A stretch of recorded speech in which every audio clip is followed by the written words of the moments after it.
Corona virus ने करीब 3 वर्षों से दुनिया की नाक में दम किया है।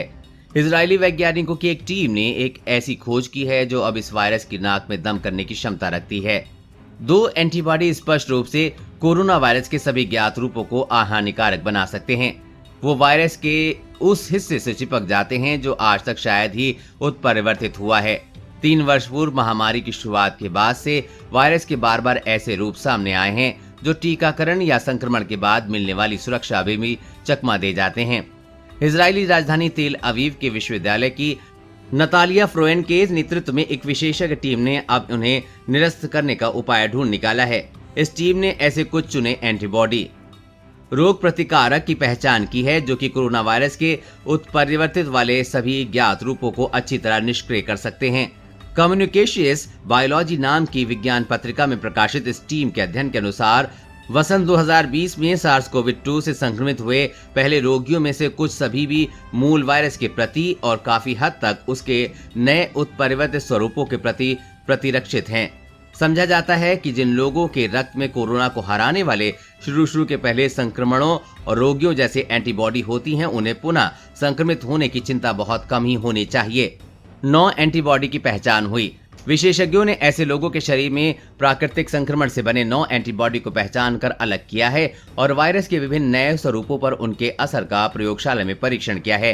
ये एंटीबॉडी इजराइल के ही उन रोगियों के रक्त से मिली है जो कि 2020 वाले वसंत काल में वुहान स्ट्रेन कहलाने वाले मूल चीनी कोरोना वायरस से संक्रमित हुए थे।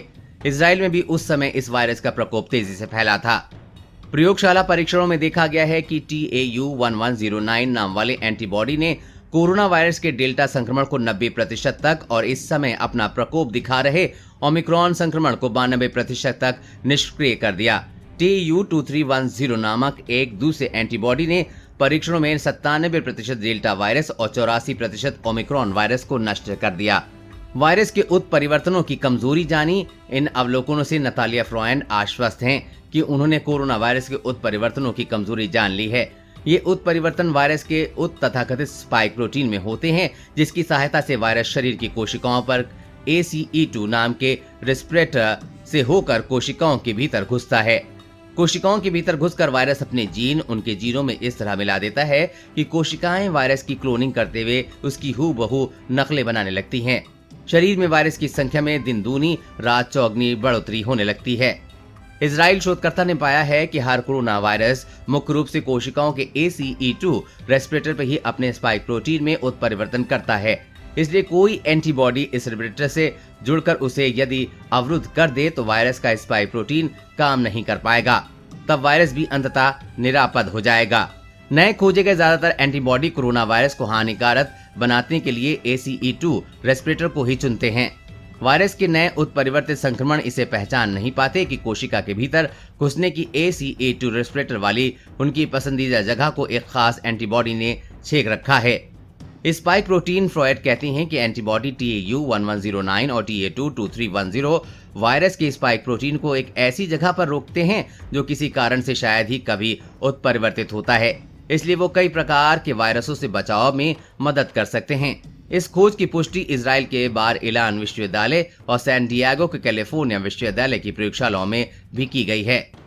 नतालिया फ्रोएड का कहना है कि टीकों से मिलने वाली प्रतिरक्षा के समय में 7 गिरावट के कारण कोरोना महामारी इतनी घातक बन सकी। उनके शब्दों में, जिन लोगों को जन्म के कुछ समय बाद ही चेचक से बचाव का टीका लगाया गया था, आज 50 साल का होने के पर भी उन्हें इतने एंटीबॉडी है कि वो काफी हद तक मंकी पॉक्स के संक्रमण से भी सुरक्षित हैं। इसके विपरीत कोविड-19 से बचाव के एंटीबॉडी की संख्या 3 महीने बाद काफी कम हो जाती है तो लोग बार बार संक्रमित होते हैं, भले ही उन्हें 3 बार टीका लगा हो। दवा के रूप में दिया जा सकता है। फ्रोएड के अनुसार उनकी टीम ने जिन एंटीबॉडी की पहचान की उन्हें संक्रमण के बाद के पहले कुछ दिनों में दवा के रूप में दिया जा सकता है और इस तरह शरीर में वायरस के प्रसार को रोका जा सकता है। कमजोर प्रतिरक्षण प्रणाली वाले ऐसे लोगों को इससे मदद मिल सकती है जिनका शरीर टीका लगाते होते पर भी कोरोना के खिलाफ विश्वसनीय सुरक्षा का निर्माण नहीं कर पाता। नतालिया फ्रोएड का सुझाव है कि ऐसे नए टीके बनाने के बाद भी सोची जा सकती है जो हमारे श्वसन तंत्र को म्यूकोसिस प्रतिरक्षा प्रदान करते हों। नए प्रकार के संक्रमण के खिलाफ लंबे समय तक चलने वाले संक्रमण इस तरह के भी हो सकते हैं कि टीका लगवाने वाले लोगों का शरीर इजराइल में खोजे गए नए एंटीबॉडी खुद ही बनाए। ये सब बात की बातें हैं। सबसे पहले तो अभी ये देखना है कि इजराइल में हुए खोज प्रयोगशाला से निकलकर व्यवहारिकता की धरातल पर कब तक पहुंचेगी और तब कितनी खरी एवं कारगर सिद्ध होती है।